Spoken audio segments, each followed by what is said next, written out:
The live TV, सच सबसे आगे। नमस्कार, मैं हूं रंजीत झा और आप देख रहे हैं द लाइव टीवी। क्या महाराष्ट्र की सियासत में भी बड़ा उलटफेर होने जा रहा है? क्या महाराष्ट्र में एकनाथ शिंदे, देवेंद्र फडणवीस और अजित पवार की कुर्सी अब खतरे में आ गई है? तमाम ऐसे सवाल इसलिए उठ खड़े हुए हैं क्योंकि बीजेपी ने यह साफ कर दिया है कि एक एक फैसला सिर्फ दो लोग तय करेंगे। एक एक फैसला सिर्फ दिल्ली से होगा। वो स्थानीय नेतृत्व क्या करता है उससे कोई फर्क नहीं पड़ता।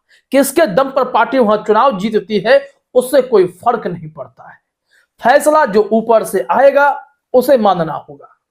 और इसको लेकर आप देख सकते हैं मध्य प्रदेश में, छत्तीसगढ़ में और राजस्थान में जमे हुए नेताओं को कैसे दूध में पड़ी मक्खी की तरह दरकिनार कर दिया गया, साइड कर दिया गया, और उनकी कितनी भूमिका थी उस राज्य में बीजेपी को मजबूत रखने में, वो सब एक झटके में भुला दिया गया, सिर्फ इसलिए कि कोई चेहरा इतना ताकतवर ना बन जाए जो मोदी और शाह के लिए चुनौती देते हैं।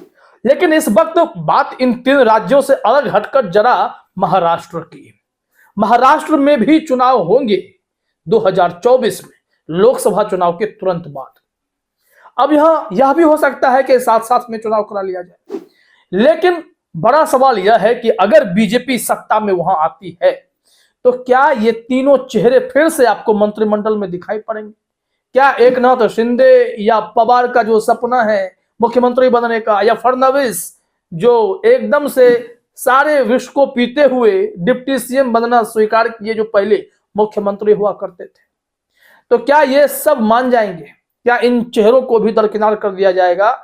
जिस फॉर्मूले पर बीजेपी चल रही है कि बिना जनाधार वाले नेता को चुनना है और उन्हें मुख्यमंत्री बना देना है, नए चेहरों को कैबिनेट में जगह देनी है, तो ऐसे में शिंदे हो या फिर अजित पवार हो, ये तो काफी पुराने हैं। और बात यहां पर हो जाए देवेंद्र फडणवीस की, तो उन्हें भी मुख्यमंत्री पद का स्वाद मिल चुका है। दूसरी बार भी बन ही गए थे, लेकिन 24 घंटे के भीतर उनकी सत्ता चली गई थी। तो 2019 में जब महाराष्ट्र में विधानसभा चुनाव हुआ था, तब से अब तक महाराष्ट्र की सरकार स्थिर नहीं हो पाई। अभी भी सरकार एक फैसले पर ही अटकी हुई है। सुप्रीम कोर्ट ने स्पीकर महोदय को कहा था कि कुछ ठोस निर्णय लीजिए विधायकों की अयोग्यता पर। हालांकि ये लोग कुंडली मारे बैठे रहे, लेकिन यह माना जाता है कि ये सबसे ज्यादा अस्थिर सरकार विधानसभा महाराष्ट्र के इतिहास में देखी गई है, क्योंकि यहां पर कब किसकी टांग कौन खींच रहा है कुछ पता नहीं है। अब स्थिति यह हो गई है कि बीजेपी मान लीजिए सत्ता में आती है तो देवेंद्र फडणवीस का भी पत्ता कट सकता है। अजित पवार और यहां एकनाथ शिंदे जो इस वक्त मुख्यमंत्री हैं, सबके लिए मुश्किलें खड़ी हो जाएंगी। और यह अभी से होगा, या तो बगावत हो जाएगी या साथ रहे तो भी जगह नहीं दी जाएगी। जब बड़े बड़े नेताओं को यूं ही दरकिनार कर दिया जाता है कि आप लाख पार्टी के लिए खूब काम किए हों या आपके दम पर कई विधायक जीतकर चुनाव आए हों, तो भी आपको इसका फल नहीं मिलेगा। फल वही तय किया जाएगा जो दिल्ली को पसंद हो, यानी मोदी और शाह जी को लगे कि ये हमारा हुक्म बजा सकता है, वैसा चेहरा चाहिए। फडणवीस ने थोड़ी बहुत उछल कूद की थी, जिसके चलते उन्हें अब डिप्टी सीएम का पद मिला हुआ है, वो इसे झेल रहे हैं। नहीं तो बीजेपी जब चाहती तब फडणवीस को कुछ बड़ा ऑफर कर सकती थी, नहीं होगा ऐसा। जरा हेडलाइन देखिए, हिंदुस्तान ने लिखा है महाराष्ट्र में भी नए चेहरे को मौका देगा भाजपा आला कमान, शिंदे, फडणवीस और पवार का क्या होगा, यह सवाल पूछा गया है। और 2024 में कुछ भी हो सकता है ऐसी आशंका जताई जा रही है, सिर्फ इसलिए क्योंकि तीन राज्यों में युवा चेहरे को नेतृत्व सौंप दिया गया है। अब यहां कहा जा रहा है कि सवाल उठाया जा रहा है कि क्या महाराष्ट्र में भी ऐसा ही होगा। राज्य विधानसभा का इन दिनों शीतकालीन सत्र चल रहा है और नागपुर स्थित विधानमंडल परिसर में चर्चाएं इसी के इर्द गिर्द घूम रही हैं। अगर भाजपा आलाकमान ने महाराष्ट्र में भी नए चेहरे को मुख्यमंत्री बनाने का फैसला लिया तो क्या होगा? बीजेपी गठबंधन में ऐसे कई नेता हैं जो ऐसे स्थिति में खुद को दावेदार मानते हैं। यह स्थिति भाजपा के सीनियर नेताओं के लिए चिंता भी पैदा करती है। माना जा रहा है कि आगामी लोकसभा चुनाव में पार्टी हाईकमान राज्य के कई सीनियर लीडर्स और मंत्रियों को टिकट दे सकता है, इसका यह भी मतलब निकलता है कि दिग्गज नेताओं को अब राज्य से हटाकर केंद्र में सक्रिय करने की तैयारी है। यानी कि पत्ता कैसे काटा जाएगा। आप राज्य सरकार में मंत्री हुआ करते थे, चलिए मेंबर ऑफ पार्लियामेंट बन जाइए और सिर्फ मेंबर ऑफ पार्लियामेंट रहिए। वहां भी आप यह उम्मीद नहीं कर सकते कि केंद्रीय कैबिनेट में आपको कोई बड़ा पद मिल जाएगा, नहीं होगा ऐसा। खास करके इस बीच में ही मंथन चलने लगा था कि एकनाथ शिंदे गए थे कि हमारा जो दबदबा है, जिस तरीके से शिवसेना का दबदबा हुआ करता था, उतनी सारी सीटें हमें दे दीजिए, तभी हम चुनाव लोकसभा का आपके साथ में लड़ेंगे। अमित शाह ने एक झटके में कहा कि हम ज्यादा सीट आपको देंगे नहीं, और अजित पवार भी तोड़ कर आए, ये 5-6% का वोट शेयर लेकर आए। तो ऐसे में बीजेपी इन लोगों को लोकसभा में कितना ही घास देगी, यह तो इनके जनाधार से भी आप समझ सकते हैं।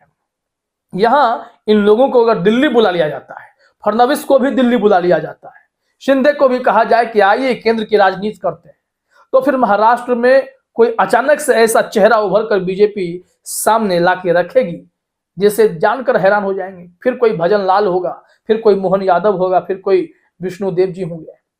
यहां गठबंधन के नेताओं को संतुष्ट रखना सबसे बड़ी चुनौती है, लेकिन बीजेपी को पता है कि इन्हें ये लोग दबाकर भी रख सकते हैं। वो हम चर्चा करेंगे कि चुनौती कितनी बड़ी है, लेकिन शिंदे, फडणवीस और पवार के लिए टेंशन की बात हो गई है। हिंदुस्तान ने अपने इनसाइड स्टोरी में इस संबंध में लिखा भी है। BJP leader Devendra Fadnavis deputy CM हैं और खुद मुख्यमंत्री रह चुके हैं। फिलहाल सीएम की कमान शिवसेना से बगावत करने वाले एकनाथ शिंदे के पास है। एनसीपी नेता अजित पवार मौजूदा सरकार में उप मुख्यमंत्री हैं और सीएम पद की ख्वाहिश रखते हैं। ऐसे में गठबंधन नेताओं के बीच आत्मविश्वास की कमी तो जरूर झलकती है। बीते विधानसभा चुनाव के बाद बीजेपी ने जिस तरह से मुख्यमंत्रियों का चुनाव किया है, उसने टेंशन और बढ़ा दी है। दूसरी ओर उद्धव ठाकरे गुट की शिवसेना, शरद पवार की एनसीपी और कांग्रेस के नेता भी चुनावी तैयारियों में जुट गए हैं। इन विपक्षी दलों का प्रयास भी आगामी चुनाव में खुद को अधिक मजबूत करने की है। अगर एक बार फिर से गठबंधन की स्थिति बनती है तो सीएम पद को लेकर खेल फिर से बिगड़ सकता है।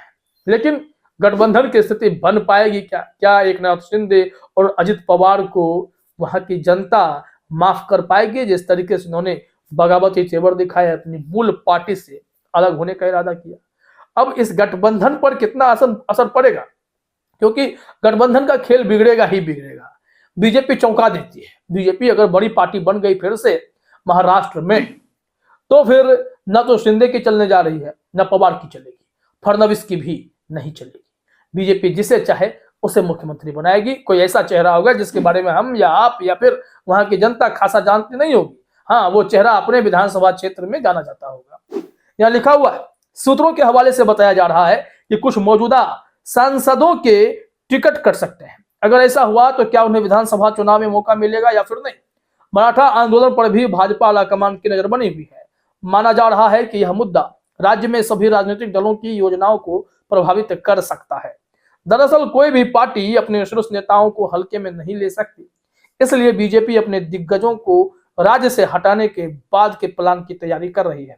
खासतौर से महाराष्ट्र में भाजपा जिस तरह की गठबंधन सरकार चला रही है, उसके नेताओं को आगामी चुनाव में संतोषजनक मौका देना चुनौती से कम नहीं है।